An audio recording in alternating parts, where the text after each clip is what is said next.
आपने मेरा काम बहुत मुश्किल कर दिया, बहुत ही मुश्किल कर दिया मेरा काम। सबसे पहले तो द्वारकाधीश जी, सप्तर्षि जी, तुषार भाई, आनंद जी पीछे हैं, तमाम मंच पे बैठे हुए वो लोग और मंच में मेरे सामने बैठे आप लोग। पुणे सचमुच अद्भुत शहर है, अद्भुत शहर है, खूबसूरत शहर है। और सिर्फ भौगोलिक दृष्टिकोण से नहीं कि गांधी के लिए 6:15 पर जितने लोग थे उनमें से कोई उठा नहीं है। मैं लगातार एक पुलिस वाले को देख रहा था, वो यहां बैठे हुए हैं पीछे, लेकिन वो भी बेफिक्र थे कि गांधी पे गोष्ठी है, सम्मेलन है, तो कोई भगदड़ नहीं होगी। बहुत आराम से पीछे कुर्सी लगा के बैठे हुए थे। वो भी सोचते होंगे कि काश देश में सारे आयोजन गांधी साहित्य सम्मेलन की तरह हुआ करें, ताकि वरना अगर आज उनकी ड्यूटी किसी मजहबी, किसी धार्मिक कार्यक्रम में होती तो उनके पसीने छूट रहे होते। ये हाल है अपने देश का। बहुत दिन पहले यहां आना तय हुआ था, लगता था हो पाएगा या नहीं। बिहार चला गया था, थोड़ा बीमार पड़ गया, फिर लगा संभव नहीं होगा, लेकिन गांधी है तो कुछ भी संभव है। मैं 2-4-5 छोटी छोटी बातें कहूंगा, क्योंकि मैंने कल ही एक पॉडकास्ट में एक बात कही थी, मैं आपके समक्ष भी कहना चाहता हूं।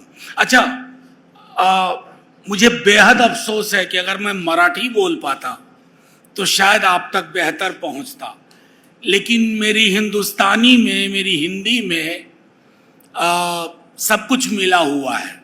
कहीं मराठी भी आ जाएगा, कहीं उर्दू भी आ जाएगा, किसी को नागवार गुजरे तो उर्दू भी आ जाएगा, कहीं मेरे बिहारी होने का भी आपको एहसास हो जाएगा, क्योंकि बिहारियों के उच्चारण बहुत विचित्र होते हैं। वो घोड़े और घोड़े का फर्क नहीं कर पाते, सड़क और सड़क का फर्क नहीं कर पाते। लेकिन गांधी के साथ बिहार का रिश्ता बहुत अद्भुत सा रहा है। आनंद जी मेरे साथ इस मंच पे हैं। बड़ी चिरौरी के बाद बापू चंपारण गए थे, राजकुमार शुक्ल जी ने बड़ी इनती मिनती कई दफा की, तब जाकर के गांधी जी चंपारण पहुंचे। तो बिहारियों का बापू के साथ रिश्ता चिरौरी का है, विनती का है, मिनती का है। तो उसी रिश्ते का एक ध्वजवाहक मैं आपके समक्ष हूं।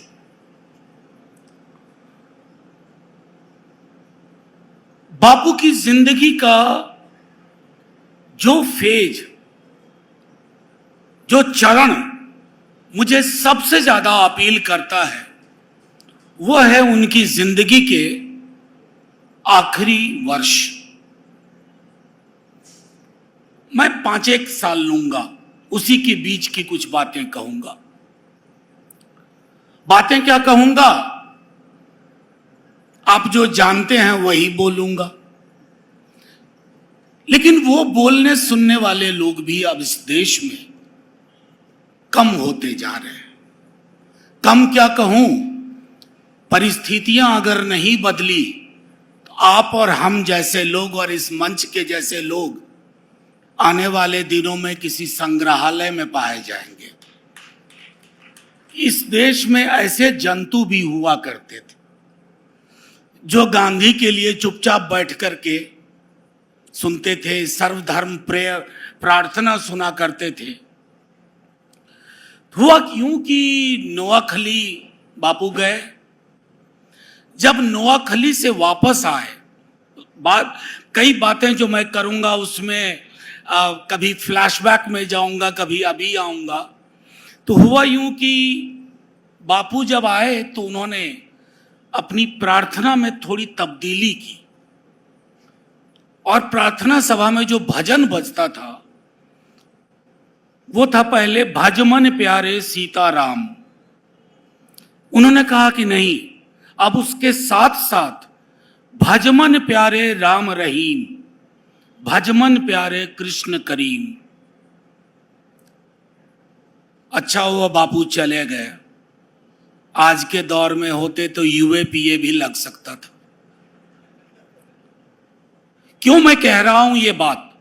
अतिशयोक्ति में नहीं कह रहा हूं, अतिरेक में नहीं कह रहा हूं। हाल ही में एक किताब पढ़ी, कल वहां आनंद जी का भी जिक्र हो रहा था। कृष्ण कुमार जी शिक्षाविद हैं, बहुत बड़े, मेरी यूनिवर्सिटी से रिटायर्ड हुए। उन्होंने किताब लिखी थैंक यू गांधी, वो हिंदी में भी आ रही है। उनका एक दोस्त था, नौकरशाह, आईएएस ऑफिसर, संभवतः क्या, हां, उसने अपने सपने को, गांधी नेहरू वाले सपने को क्षण क्षण टूटते देखा। वो मध्य प्रदेश में कार्यरत थे, उन्होंने भोपाल को बदलते देखा। टूट गया वो आदमी। फिर कोविड आया, वो दुनिया को अलविदा कह गया। लेकिन एक नोट पर टूटा हुआ मन जब दुनिया से जाता है तो निराशा देके जाता है। टूटे हुए मन से मुन्ना नाम का वो व्यक्ति दुनिया से गया। ये इस देश में संभव है अब कि औरंगजेब, बाबर और तुगलक की बात करके, उनके पक्ष, उनके खिलाफ बोल करके आप सुर्खियां बटोर सकते हैं, आपकी तारीफ होती है, प्राइम टाइम डिबेट होता है। लेकिन गांधी जी के हत्यारों के महिमा मंडन करने वाला वो भी संसद की दहलीज चढ़ता है, संसद की सीढ़ियां चढ़ता है। ये फर्क जो आया है इस देश में, आज तो नोआखोली वाले, और तब के बिहार, मैं नोआखोली मैंने नहीं देखा, मेरा जन्म बहुत बाद में हुआ, मैंने बिहार भी तब का नहीं देखा। मैंने पढ़ा है नोआखोली, मैंने पढ़ा है बिहार, लेकिन मैं भोग रहा हूं आज के हिंदुस्तान का यथार्थ आपके साथ, आपका सहकर्मी बनकर, आपका हमसफर बनकर। हम में से कितने लोग मुतमईन हैं कि ये परिस्थितियां बदल जाएंगी? मैं आपके बीच आता हूं तो लगता है कि नहीं, अगली बार संसद जाऊंगा ना तो हैप्पी नोट पे बात करूंगा कि ये बदलाव होगा, ये मुल्क गांधी नेहरू का ही रहेगा। लेकिन उतने हैप्पी नोट कहां आते हैं, कहां आ पा रहे हैं हमारे पास? 30 जनवरी आती है, सोशल मीडिया पे ट्रेंड देखिए। मैंने कहा ना कि गांधी के हत्यारों का, बापू के हत्यारों का महिमा, आप बापू से असहमत हो सकते हैं, कई विषयों पे मेरी असहमति हो सकती है और है। मेरी मूल शिक्षा और प्रशिक्षण मार्क्सवादी धारा में मेरी हुई है, लेकिन मैं मानता हूं कि अगर आज कार्ल मार्क्स भी वापस आएंगे ना तो गांधी को इस देश का सॉल्यूशन बताएंगे। मुझे बेहद अच्छा लगा कि इस मंडप तक आने के लिए हमें अंबेडकर द्वार से गुजरना, और मैं अक्सर इन दिनों कहा करता हूं, बहुत डिफरेंस थे, बहुत मतांतर था गांधी और अंबेडकर में, लेकिन 2025 में अगर आज की शाम दोनों यहां इस मंच पे आपके साथ होते तो अपने मतभेद भुला करके आगे का रास्ता साझा करते। मतभेद स्वाभाविक है। अरे साहब, वो चौथे दशक में 40, 42, 45 में समाज और देश के बारे में सोच रहे थे। सोच का अंतर तो होगा। गांधी जी का नेहरू जी से बहुत अंतर था। पूरी दुनिया जानती है, हम सब जानते हैं। लेकिन पीछे एक तस्वीर देखिए पलट करके, गांधी और नेहरू की। पलटिए थोड़ा, पीछे घूम के देखिए, वो एक तस्वीर है किनारे में। लग नहीं रहा उस तस्वीर को देख करके कि गांधी जी ने कोई चुहल की है और नेहरू जी रंगे हाथ पकड़े गए। ये हुआ करते हैं रिश्ते। आज के बड़े से बड़े नेता की ऐसी तस्वीर मुझे दिखा दीजिए, आपको ढूंढे नहीं मिलेंगी। सब अपने अपने अहंग और अपने अपने वहम के शिकार हैं। किसी को लगता है कि उसके आने से पूर्व अंधेरा था, उसके जाने के बाद सन्नाटा हो जाएगा। ना, ये देश बहुत बड़ा है, हमारी सभ्यता बहुत बड़ी है, हमारी चुनौतियां भी उतनी ही बड़ी हैं। लेकिन जब पूरे देश में नोआखली और बिहार जैसे तब के हालात हो जाएं, तो गांधी के पास ही जाना होगा। मेरी नजर में गांधी से बड़ा धार्मिक व्यक्ति कोई नहीं हुआ, हम में से कोई नहीं।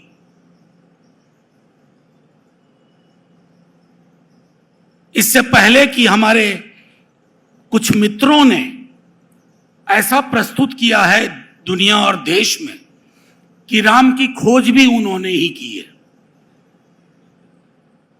वो कुछ भी ढूंढ सकते हैं और उनके साथ है एक पूरा इकोसिस्टम। बापू के राम की अवधारणा क्या थी? वो निराकार भी थे, साकार भी थे। बापू के राम प्रतीक थे। बापू के राम नरसिंह मेहता के भजन वाले थे। वैष्णव जन तो तैने कहिए, पीर पराई जाने रे। और जिस राम की अवधारणा पर आप धर्म नहीं सियासत कर रहे हैं, हमारे उस राम को कभी बापू के राम के साथ, अपने उस राम को हमारे बापू के राम के समक्ष रख के देख लीजिए। तो ये देश, इस देश की चुनौतियां आज के दिन, माफ कीजिएगा, जब इस तरह के आयोजनों में आता हूं तो लगता है इस तरह के आयोजन और होने चाहिए। आखिर क्यों नहीं हो पा रहे? इस तरह के आयोजनों की सबसे खास विशेषता होती है कि लोग एक दूसरे से बात करते हैं। आज हमने बात करना बंद कर दिया। इन दिनों एक चीज और भी करता हूं। अच्छा, मेरा तार टूटा सा जा रहा है, तो तार बिछाने का काम आपका, मेरा काम है मैं कुछ कुछ चीजें कह दूंगा, आप उसमें तारतम्य ढूंढ लीजिएगा। 30 जनवरी 1948, हम सब जानते हैं गांधी जी की उस दिन हत्या हुई। वो उनकी शहादत का दिन है। बहुत लोग रोए, पूरा देश रोया। कल ही सुधीर चंद्रा जी का संस्मरण उनका पढ़ रहा था। गांधी पे बेहद खूबसूरत किताब लिखी है उन्होंने, गांधी एक असंभव संभावना। उनके घर में खाना नहीं बना। शायद लाखों परिवार होंगे जिनके घर उस दिन खाना नहीं बना, क्योंकि गांधी सबके थे। मैं एक बात जो मेमोरी में छूट गई, हम सबके घर में महाभारत, रामायण हुआ करता था जब पैदा हुआ, लेकिन साथ ही गांधी भी हुआ करते थे। भगवान नहीं थे वो, दैवीय शक्तियां नहीं थी, मैं कतई नहीं मानता। उनको मुबारक जो अपने अंदर दैवीय शक्तियां ढूंढते हैं और उसका प्रदर्शन करते हैं। गांधी आइंस्टीन के हाड़ मांस के इंसान थे, लेकिन उस हाड़ मांस के इंसान ने जो किया वो हर घर के पूजा स्थल तक पहुंच गया, हर घर के। तब से गांधी को जानते हैं जब गांधी को नहीं जानते थे, पढ़ा नहीं था गांधी को। 2 अक्टूबर 69 और 30 जनवरी 1948 मेमोरी में यही 2 चीजें थी, गांधी के जन्म का वर्ष, गांधी की शहादत का वर्ष और दिन। बीच वाले गांधी की कोई जानकारी नहीं थी। कौन सी कक्षा में था? पहली कक्षा में। लेकिन गांधी कभी छूटे नहीं,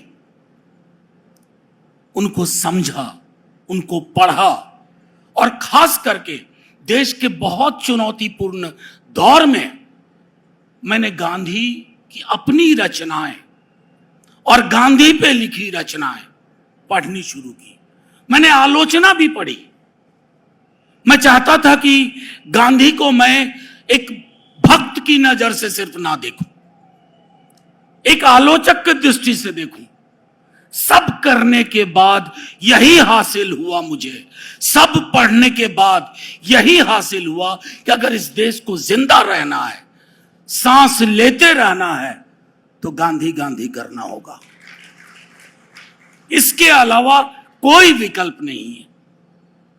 लेकिन गांधी जी को और गांधीवादी विचारों को उन लोगों से भी आगाह रहना है जो राजघाट जाने को रिचुअल जिन्होंने बना के रख दिया कि एक खास दिन, एक खास मौके पे राजघाट जाइए और पाप धो लीजिए।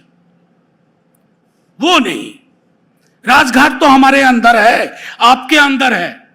गांधी का राजघाट दिल्ली में नहीं है, गांधी का राजघाट मेरी इस बहन के जहन में है। हम सब उस राजघाट को लेके चल रहे हैं, हम सब उस राजघाट में दिया जलाते हैं। लेकिन वैसे लोगों से जरूर सावधान रहना चाहिए जो गांधी जी को सिर्फ एक तस्वीर, एक माला, 2 अक्टूबर 30 जनवरी तक उन्होंने सीमित कर दिया। यह सीमितता गांधी की कतई और कभी नहीं हो सकती। हत्या हुई 30 जनवरी, एक दिन। लेकिन मुझे बताएं क्या, सोचें, क्या कोई दिन ऐसा जा रहा है जिस दिन गांधी की हत्या की कोशिश नहीं होती है? यह अव्वल बात है कि वो मरते ही नहीं है। मारने की बहुत कोशिश होती है, वो मरते ही नहीं है। आप उनको संभल में मारो, भागलपुर में मारो, आप गुजरात में मारो, आप दिल्ली में मारो, कोशिश करो, वो मरेंगे नहीं। और वो इसलिए नहीं मरेंगे कि वो यहां के मानस में गांधी रच बस गए, हमारी आबो हवा का गांधी हिस्सा हो गए।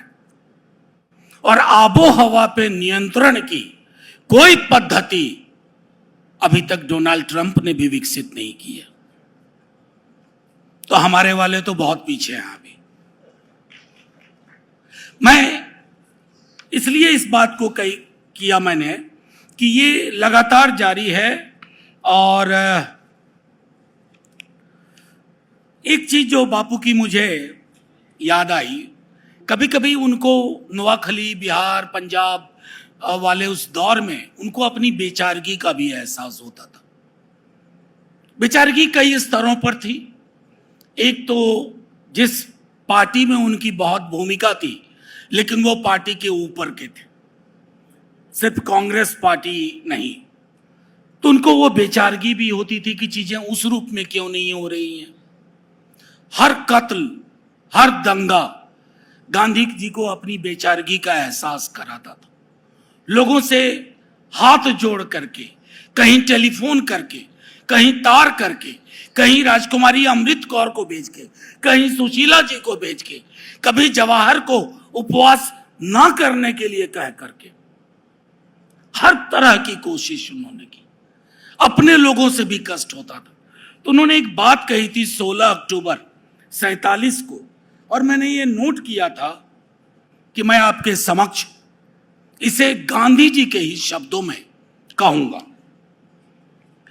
मैं तो कहता कहता चला जाऊंगा, लेकिन किसी दिन याद आऊंगा कि एक मिस्किन आदमी जो कहता था वही ठीक।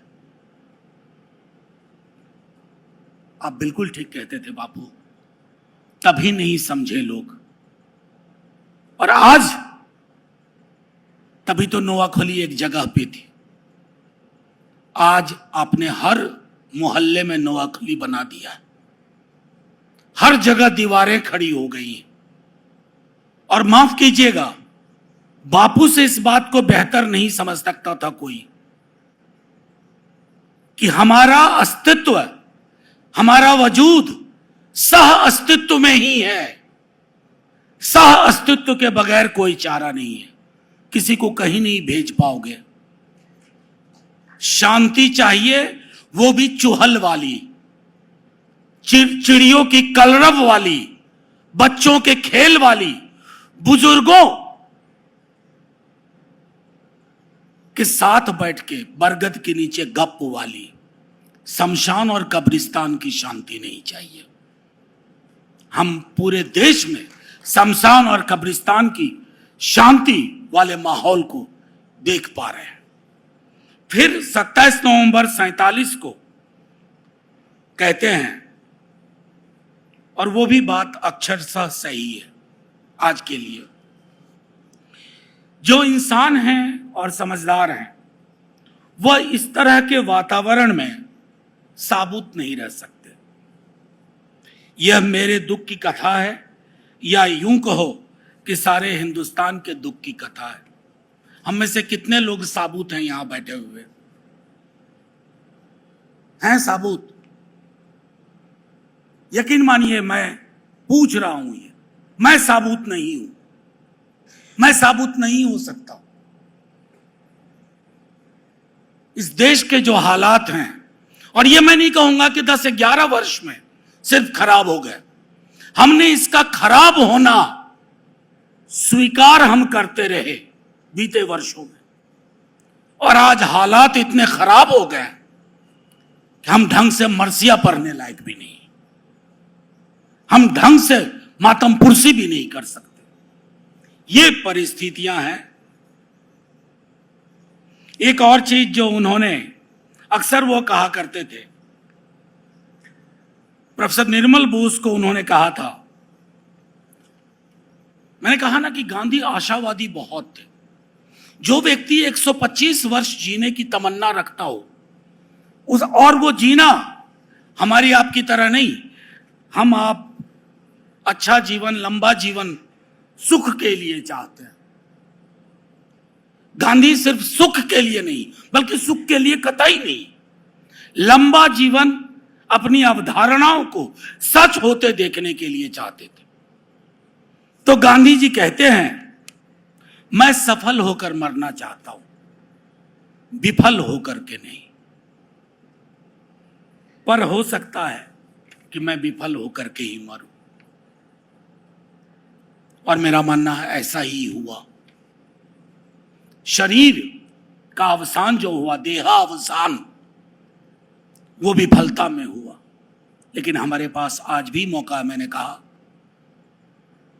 कि गांधी अगर कहीं होंगे तो वो ये सोच रहे होंगे कि मेरी देह तो चली गई, मेरे विचार नहीं जाने चाहिए। और इसका उदाहरण वो कई स्थान पर देते हैं कि ऐसी जीत का क्या फायदा, जैसे पांडव जीत गए, जीत को एंजॉय भी नहीं कर पाए, कोई देखने वाला ही नहीं, सेलिब्रेट करने वाला ही नहीं, और फिर वो पाकिस्तान वगैरह सबको एक, अगर आप सबकी इजाजत हो, वक्त है ना 5 मिनट और, 5 मिनट, एक गांधी जी को एक खत लिखा था। मैं एक तरह से एक चालू शब्द प्रयोग करूं तो मैं एक नंबर का चिट्ठीबाज आदमी हूं। नेहरू जी से मैंने यह ग्रहण किया। नेहरू चिट्ठी बहुत लिखा करते थे, तो मैंने भी ये पद्धति विकसित की। तो कई खत तो नेहरू को लिखे, बल्कि सालाना लिखता हूं। और इस बार तो और थोड़ी गुस्ताखी की, नेहरू जी की तरफ से मोदी जी को लिख दिया। प्यार प्यार से ही लिखा सब कुछ। जो स्टाइल हुआ करता था नेहरू का, गांधी का, उस तरह की चीजें कही। तो एक चिट्ठी की कुछ पंक्तियां, ये कुछ वर्ष पहले, लेकिन मुझे लगा कि मैं आपके समक्ष इसका पाठ करूं। प्रिय बापू, सादर प्रणाम। इससे पहले कि आप कासिद से पूछ बैठे और खत लिखने वाले के तारुफ के बारे में मालूमात करूं, मैं आपको बता देना चाहता हूं, मेरा नाम मनोज है, बिहार की पैदाइश है, जीविकोपार्जन दिल्ली में करता हूं, पंडित नेहरू का मुरीद हूं, और जाहिर है चूंकि वो आपको अपना पीर मानते थे, तो बाय डिफॉल्ट मैं भी आपका मुरीद हूं। बापू, आज हम एक अजीब तरह की गर्म हवा से परेशान हैं। गर्म क्या कहूं, जहरीली हवा है। एक, आपको उस गर्म हवा के सारे सरोकार बहुत मालूम है। एक अंधर राष्ट्रवादी को आपकी कार्यशैली नागवार गुजरी और कई गोलियां आपके जिस्म में उतार डाली। उन बुलेट्स में से कुछ नए आजाद मुल्क हिंदुस्तान को भी लगे थे। वो बुलेट्स आज भी सीने में जहां तहां आज भी पड़े हुए हैं। बुलेट्स निकाले नहीं जा पाए। आप उनमें से थे जिसने पूरी दुनिया को समझने की चेष्टा की, और एक बार आप इस प्रक्रिया में अपने कुछ मंजिल हासिल कर लिया आपने, तो कार्ल मार्क्स की तर्ज पर कहा, फलसफा सिर्फ वैचारिक चिंतन का नहीं बल्कि आमूलचूल बदलाव का होना चाहिए। एक और चीज जो अभी तुषार भाई की किताब से मैंने बा के साथ उस पर 2-3 लाइन कही थी। बा के साथ आपके रिश्ते का क्रमागत उद्भव मानव स्वभाव के आयामों और परतों की नई कहानी कह जाता है। इस रिश्ते के बनने में नाटक नहीं था, कृत्रिमता नहीं थी। साफ हवा की तरह यह अपना अफसाना बिना लाग लपेट के बता जाता है। याद कीजिए रिचर्ड एटनबरो की फिल्म गांधी का वो दृश्य, हालांकि बापू आपने देखी नहीं होगी, जब आप अपनी पत्नी कस्तूरबा जी से पखाना साफ करने के लिए अति सख्त जुबान का इस्तेमाल करते हैं, बिला वजह दबाव बनाते हैं, बिना बा की मनोभावना जिसे आज हम एजेंसी कहते हैं उसका सम्मान किए बगैर बा बिफरती है, बा रोती है, आप क्रोध में होते हैं, फिर आपको पश्चाताप होता है। राजकुमारी अमृत कौर को सन 36 में लिखे एक खत में आप पुरुष स्त्री संबंधों के लिए गुलाम और गुलामी करने वालों के प्रतीक के रूप में लेते हैं। आपने श्रीमती कौर से कहा, बा ने गुलाम होने से इनकार कर दिया और उस इनकार ने आपकी आंखें खोल दी। आपको एहसास हो जाता है कि अफ्रीका के एक क्रांतिकारी सत्याग्रही के अंदर भी पितृसत्ता के बीज हो सकते हैं। रोग पता चला तो आपने उपचार भी शुरू कर दिया।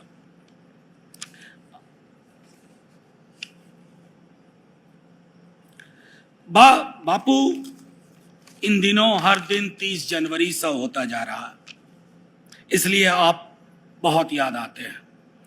अब तो आप उन्हें भी याद आते हैं जो पाश्चात्य दर्शन से सराबोर होने के कारण तब आपको समझ नहीं पाए।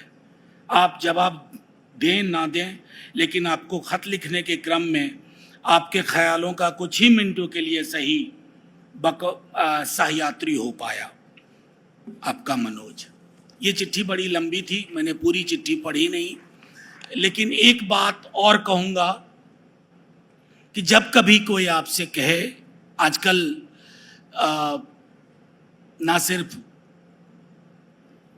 शिवाजी महाराज औरंगजेब को लड़ाने की ऐतिहासिक पात्रों के बीच में, बल्कि बाबा साहेब और गांधी जी और नेहरू जी और सरदार पटेल, आप सबसे आग्रह है, आप इसका प्रतिकार करें।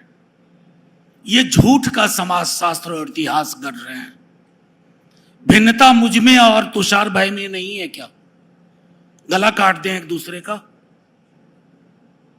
भिन्नता मुझ में और सप्तर्षि जी में नहीं हो सकती है, क्या करें? गला काटें? ये लोग भिन्नताओं को सेलिब्रेट करते थे, और इसलिए मैं कह रहा हूं, असंभव नहीं है।